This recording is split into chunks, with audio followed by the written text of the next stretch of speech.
Why, there you are. What's the matter? I was almost scared to walk in this place. I mean, you said to meet at Ellen's, but I didn't expect anything quite like this. I had an idea this would be fun for you. Do you like this? Oh, Sharon, it's beautiful. Must cost a fortune. Well, it's only money, sweetie. Do you want to try it on? Are you sure it's all right? Of course, live a little. Did you buy your clothes here? Most of them. I have an account. I guess it's none of my business, but I'm a little mixed up. You mean because we met in Mrs. Wagner's employment agency? It doesn't seem to fit in with all this. Well, that was my day to go straight, you know? No, not exactly. Well, every so often I get a severe attack of respectability. A 9-to-5 job, health salads at the automat, and curl-up nights with good books. It never lasts. What about between attacks? I give in. Give in? To the hard facts of life. I came to New York to make it big. I think we all did. I had hopes. Well, hopes aren't enough. They go up like smoke in this town. Beginning to see that. Well, you have to decide whether you want to live or just exist. What do you mean? I mean that you can't live it up on $75 a week. What else is there? Getting smart. Aren't you going to try that on? All right. Oh, Sharon, it's lovely.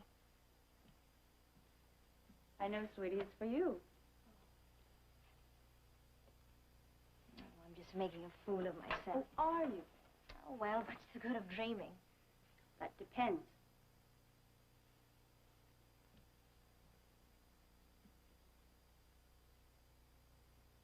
Sharon, you said getting smart is the answer. It's the only answer.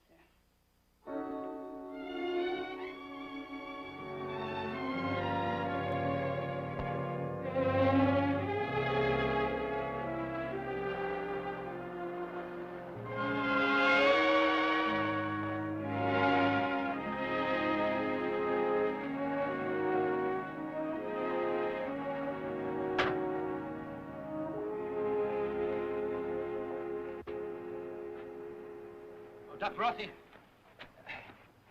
Morning, Mr. Carson. I've been waiting for you. My father spent a very rough night last night. Oh, where is he? He's in the Channery. Tried to get him to stay home, but he just wouldn't do it. Well, let's have a look.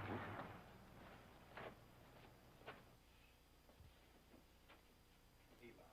Oh, I told Elliot not to bother you. He fusses worse than an old wet ham. Would you sit down for a minute? Have you been taking those pills I gave you? No, Oh, he ran out. I was going to get it refilled. Would you take this over to Hanley's drugstore, please? Tell Mr. Hanley we're in a hurry. I can get it filled later. You need it now.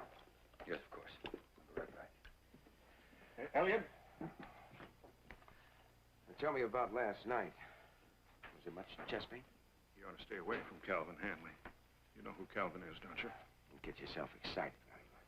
He's Elliot's father-in-law. Calvin Hanley, the druggist. Elizabeth's father. She was a Hanley before she married my son. All these years, Calvin's been sure that he killed her. Now that Elliot's back, he'd better stay clear of Calvin. He's got a temper. He was a hard man. Even as a boy, he was hard. He never played, never allowed his own children to play. After Elizabeth's death and Elliot's trial, he got worse.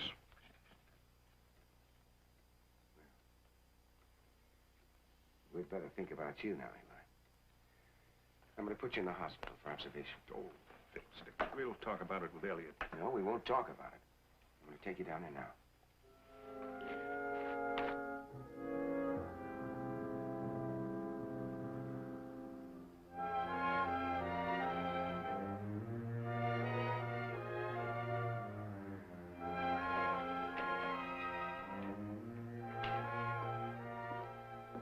Mr. Hanley.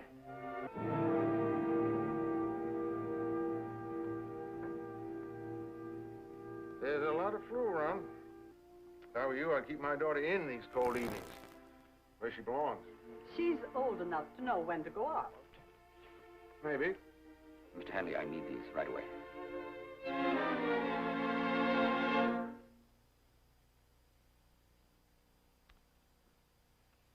That'll be $1.75.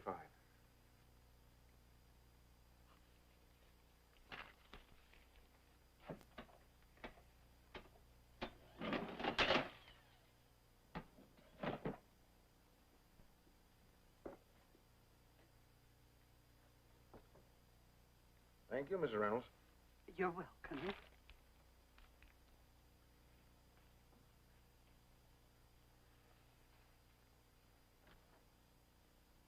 Everybody gets served in their turn. If it weren't an emergency, I wouldn't be here. That's right.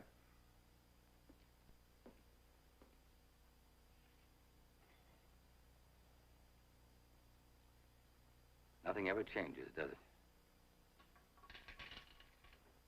You're older. I've had a lot of time to grow old. I grew old in one night. You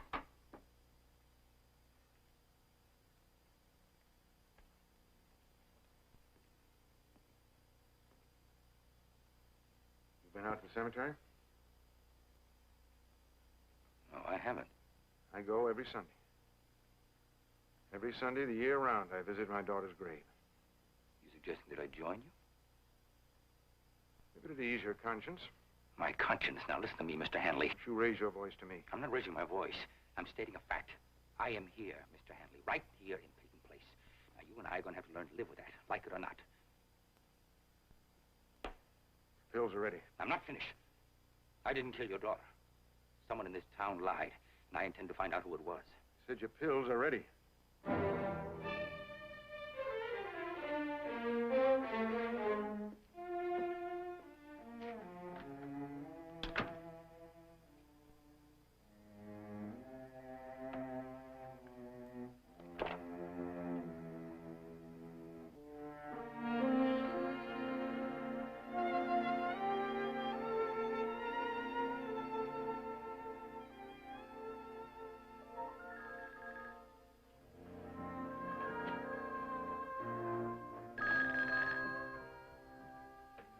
Hello? Allison? Oh, Betty, is that you? May I speak to my mother, please, Allison? Well, she's not here, Betty. Where are you? I'm in New York. Oh, well, she went to your house this morning. Well, do you know if my father's there with her? Allison? Betty, I think I ought to tell you something. Your father isn't home. Oh, thanks, Allison. I'll try to get some more quarters and call Mother. Bye. No, Betty, wait.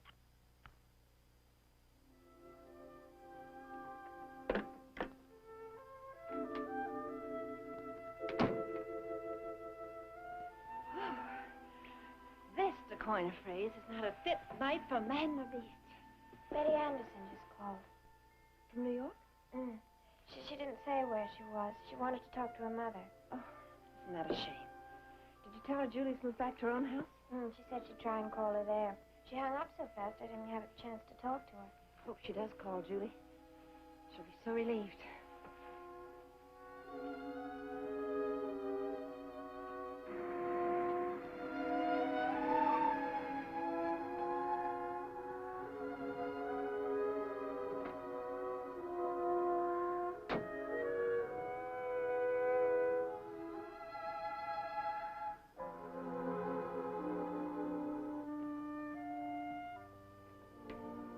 You look wonderful, Julie.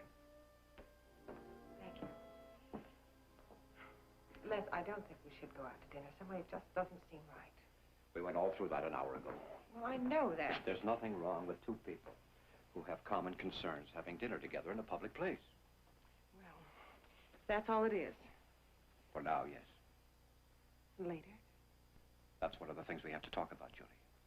Now, come on before you change your mind.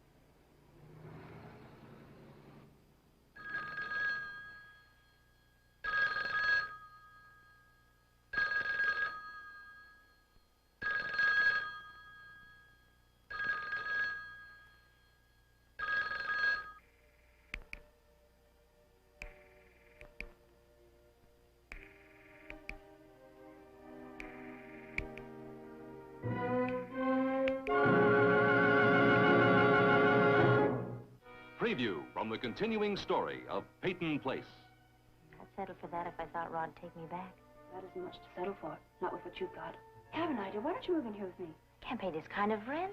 Oh, don't worry about the rent. How old was he when he testified against Elliot Carson? Why?